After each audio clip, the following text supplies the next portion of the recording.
ارے اس سے کیوں نہیں کہتے جس نے کائنات بنائی ہے، جو مشکلیں حل کرنے والا، جو احکم الحاکمین ہے، جو مسبب الاسباب ہے۔ ارے جس مشکل میں بھی آپ ہیں، بیمار ہیں، پریشان ہیں، دکھی ہیں، یہ سارے دکھ آپ کے لیے بڑے ہیں، میرے لیے بڑے ہیں، میرے رب کے لیے بڑے نہیں ہیں۔ ان اللہ علی کل شیء قدیر۔ کیوں نہیں مانگتے اس سے؟ کبھی اکیلے میں ہاتھ اٹھا کر بات تو کرو نا اس سے کہ اللہ پریشان ہوں، مالک دکھی ہوں، اللہ بیمار ہو گیا ہوں، مالک روزی کے مسائل ہیں، قرضے میں ڈوب گیا ہوں، اللہ میری مشکلیں حل نہیں ہو رہی ہیں، میں بے قرار ہوں، اللہ گناہوں میں پڑ گیا ہوں۔ مانگو نا اپنے رب سے، کرو تو صحیح بات۔ میں آپ سے پوچھتا ہوں، ایک طرف تو کہتے ہو کہ اللہ ماں سے بلکہ کئی ماؤں سے زیادہ چاہنے والا ہے، اور دوسری طرف مجھے بتاؤ اگر تڑپ کر اللہ کو پکارو گے کیا وہ دامن رحمت میں نہیں چھپائے گا؟ اس کی نگاہ کرم نہیں ہوگی؟ ارے ہم نے جب آنکھوں میں آنسو لے کر ماں سے بات کی تھی، ہماری ماں نے ہمیں سینے لگایا تھا، ہماری ہر بات مانی تھی، وہ تو کئی ماؤں سے زیادہ چاہنے والا ہے، کیوں نہیں پکارتے اسے؟ اور خاص طور پہ میں آپ کو مشورہ دیتا ہوں، اگر آپ کسی بھی بڑی تکلیف میں ہیں، کبھی تہجد کے وقت اکیلے میں جہاں نماز بچھائیں، جب دنیا میں کسی کو نہ پتا ہو کہ آپ کیا کر رہے ہیں، آپ ہو رب کی بارگاہ ہو، اپنے ہاتھوں کو اٹھائیے، اپنے سروں کو جھکائیے، اپنے آنسوؤں کو بہنے دیجیے اور اپنے دل کی بات اپنے رب سے کیجیے۔ اچھا مزے کی بات بتاؤں، دنیا میں کئی لوگوں سے بات کرنے کے لیے بیچ میں ٹرانسلیٹر چاہیے ہوتا ہے۔ آپ کی زبان پنجابی ہے، جس سے بات کرنی ہے وہ پنجابی نہیں جانتا، مگر میرے رب کی بارگاہ میں بات کرنے کے لیے کوئی ترجمان کی ضرورت نہیں ہے۔ آپ اپنی زبان میں بات کرو، آپ اپنی مادری زبان میں اللہ سے بات کرو، وہ تو دلوں کے حال جانتا ہے، ارے وہ تو دلوں پر گزرنے والے خیالات جانتا ہے۔ بس مسئلہ یہ ہے ہمیں اللہ کی بارگاہ میں ہاتھ اٹھانے کا ٹائم ہی نہیں ہے، ہم لگ گئے فضول کاموں میں،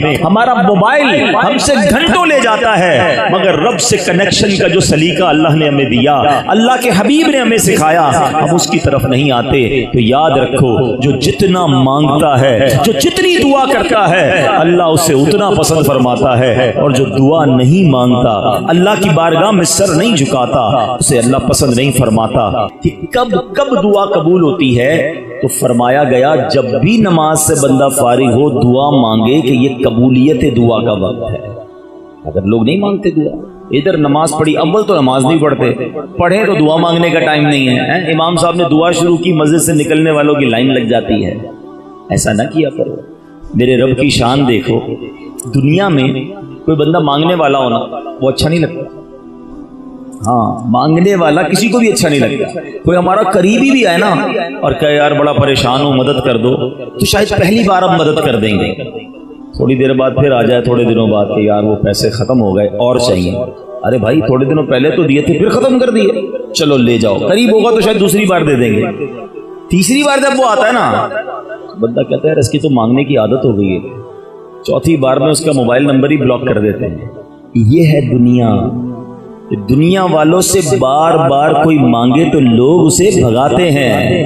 میرے رب کی شان دیکھو، جو جتنا مانگتا ہے اللہ اسے اتنا پسند فرماتا ہے۔ ادعونی استجب لکم، اس نے خود قرآن میں وعدہ فرمایا مانگو میں تمہیں عطا کروں گا۔ اگر مسئلہ یہ کہ آج دنیا والوں سے مانگنے کے لیے ہمارے پاس ٹائم ہے، اللہ کی بارگاہ میں ہاتھ اٹھانے کا ٹائم نہیں ہے۔ دعا سے جی نہ چرایا کرو۔ حدیث پاک میں آتا ہے الدعاء مخ العبادہ، دعا عبادت کا مغز ہے۔ ارے دعا تو عبادت کا بھی مغز ہے، مگر نہیں کرتے لوگ دعا۔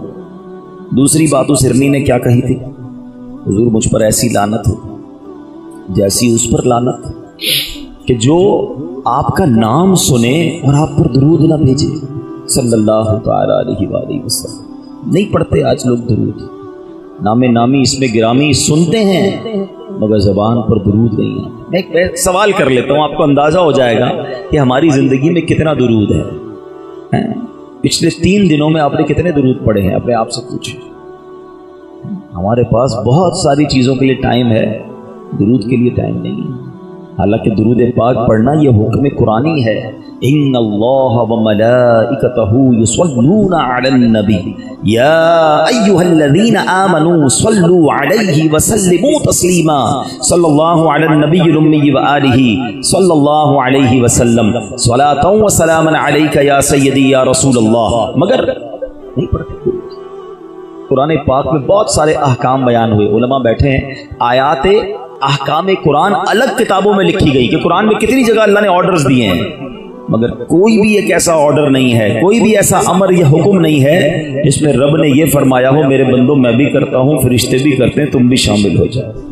یہ ایک ہی عمل ہے جس کے بارے میں رب فرماتا ہے ایمان والو میں بھی پیارے آقا علیہ الصلوۃ والسلام پر درود بھیجتا ہوں, فرشتے بھی بھیجتے ہیں, تم بھی میرے رسول پر, میرے نبی پر درود بھیجو. یہاں پر اللہ کا درود بھیجنے کا انداز اور ہے, علماء اس کی باقاعدہ پوری تطبیق کرتے ہیں. اللہ کا درود بھیجنا یہ ہے کہ اللہ ان پر رحمت نازل فرماتا ہے. فرشتے اور ہمارا درود یہ ہے کہ ہم دعا کرتے ہیں اللہ کی بارگاہ میں, اے اللہ ہمارے آقا پر درود بھیج. لیکن ذرا سوچو یہ عمل کتنا مبارک ہے کہ درود نہیں بھیجتے. روزانہ اپنی زندگی میں معمول بنا کہ روز پیارے آقا علیہ الصلوۃ والسلام پر کثرت سے درود پڑھیں. بلکہ علماء بڑی پیاری بات کہتے ہیں کہ اگر کبھی پورے دن میں پیارے آقا علیہ الصلوۃ والسلام کا نام شریف مبارک نام سن لیا اور درود نہ پڑھ سکا کوئی شخص, میں جیسے ہم کبھی محفل میں جاتے ہیں بار بار نبی پاک علیہ الصلوۃ والسلام کا نام لیا جاتا ہے, درود نہیں پڑھ سکے, تو علماء کہتے ہیں ایک پرٹیکولر ایک تعداد جو ہے مقرر کر لے. مثال کے طور پہ روز کی 100 بار درود پڑھوں گا, تو اب پورے دن میں اگر نبی پاک کا نام سن بھی لیا نا صلی اللہ تعالیٰ علیہ وسلم اور درود نہ پڑھ سکا, تو یہ جو بعد میں اس نے درود پڑھا یہ اس کا قائم مقام ہو جائے گا. تو اپنی زندگی میں درود پاک کو شامل کریں. ٹھیک ہو گیا؟ اور آگے چلتے ہیں. جبریل امین آئے تھے اور کیا عرض کی تھی, حضور آپ کا رب آپ کی امت سے اس سے زیادہ محبت فرماتا ہے جتنا یہ ہرنی اپنے بچوں سے پیار کرتی ہے. یہ اتنی مہربانی ہمیں کیوں ملی, اتنی کرم نوازی ہم پر کیوں ہوئی؟ کیا ہم بڑے نیک ہیں؟ کیا ہم نے بڑے کارنامے کیے ہیں؟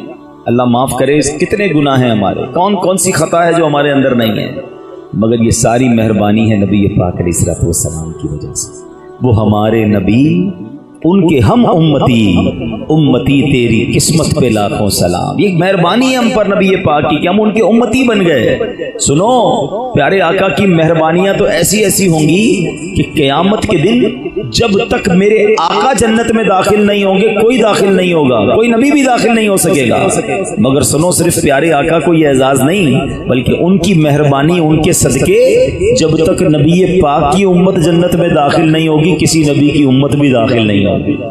اتنی مہربانی ہم پر. تو ایسے آقا کے ہم امتی ہیں. اے امتیوں تم نے اور مجھے سوچنا ہے کہ جب مہربانی اتنی بڑی ہو گئی تو امتی ہونے کا حق بھی تو ادا کرے نا.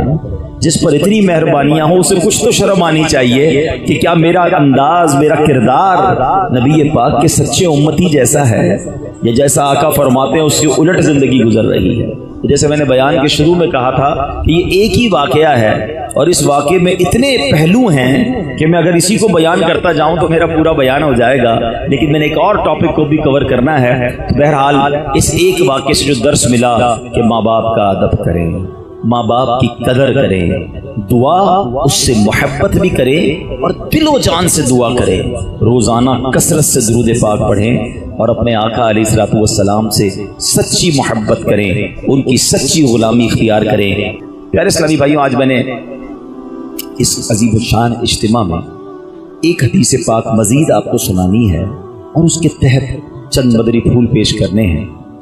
اور یہ بڑی ہی یوں سمجھیے کہ کمال کی حدیث پاک ہے. قیامت کا دن, انگریزی میں کہتے ہیں ڈے آف ججمنٹ, حساب کا دن, بڑا مشکل دن ہے. اس دن بہت ساری مشکلیں ہوں گی لیکن اس میں ایک بہت بڑی مشکل یہ ہوگی کہ گرمی بڑی ہوگی, زمین تانبے کی ہوگی. روایتوں کا مضمون ہے کہ لوگ العطش ہائے پیاس کی صدائیں بلند کر رہے ہوں گے. کچھ لوگ اپنے پسینے میں ٹخنوں تک, کچھ گھٹنوں تک, اور کچھ گناہگار ایسے ہوں گے جو اپنے پسینے میں ہی ڈبکیاں کھا رہے ہوں گے. اتنی گرمی ہوگی. کبھی آپ کے یہاں بھی کسی گرم علاقے سے آپ گئے ہوں, سنا یہاں تو اتنی گرمی نہیں پڑتی, لیکن اگر کسی گرمی کے دن میں آپ بغیر سائے کے 15-20 منٹ کھڑے ہو جائیں ننگے پیر اس روڈ پر بھی تو ہماری حالت خراب ہو جاتی ہے. حالانکہ یہ تو کچھ بھی گرمی نہیں ہے, جب 1.25 میل پر سورج ہوگا اور زمین مٹی کی نہیں تانبے کی ہوگی تو سوچئے گرمی کتنی ہوگی، لیکن وہاں تو سایہ بھی نہیں ہوگا۔ کتنی دیر کا دن ہوگا؟ 50,000 سال کا دن ہوگا۔ ذرا تصور کیجئے کہ اس گرمی کے عالم میں جب لوگ کھڑے ہوں گے، لیکن کچھ خوش نصیب وہ ہوں گے جو اس دن بھی اللہ کے عرش کے سائے تلے ہوں گے، جن کو اللہ کے عرش کے سائے میں جگہ ملے گی۔ تھوڑی دیر کے لیے غور کیجئے کہ اربوں لوگ دھوپ میں کھڑے ہیں اور دور اللہ کا عرش ہے اور اس کے سائے میں کچھ خوش نصیب کھڑے ہیں، تو جو لوگ انہیں دیکھ رہے ہوں گے کتنا رش کر رہے ہوں گے کہ کاش ہم بھی ان میں ہوتے، اس گرمی سے ہمیں نجات تو مل جاتی۔ کتنی راحت ہوگی جو اللہ کے عرش کے سائے تلے ہوں گی، کیسی ٹھنڈی جنت کی ہوائیں ہوں گی۔ میرے آقا مدینے والے مصطفیٰ صلی اللہ تعالی علیہ وسلم نے ایک ہی حدیث میں، اور بھی حدیثیں ہیں مگر ایک بڑی جامع حدیث ہے جس پہ نبی پاک علیہ الصلوۃ والسلام نے بیان فرمایا کہ قیامت کے دن اللہ کے عرش کا سایہ کن خوش نصیبوں کو ملے گا۔ اور جس حدیث کو میں نے آج بیان کرنا ہے وہ 7 قسم کے لوگ ہیں، ٹھیک ہے۔ اب میں اور آپ حدیث ابھی میں سناتا ہوں آپ کو کہ 7 کیٹیگریز ہیں، 7 قسم کے لوگ ہیں جن کو اللہ کے عرش کا سایہ ملے گا۔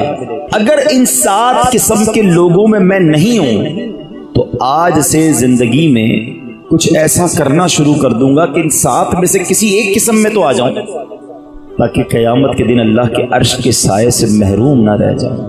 میں بہت کمزور ہوں، میں اس گرمی میں نہیں کھڑا رہ سکوں گا۔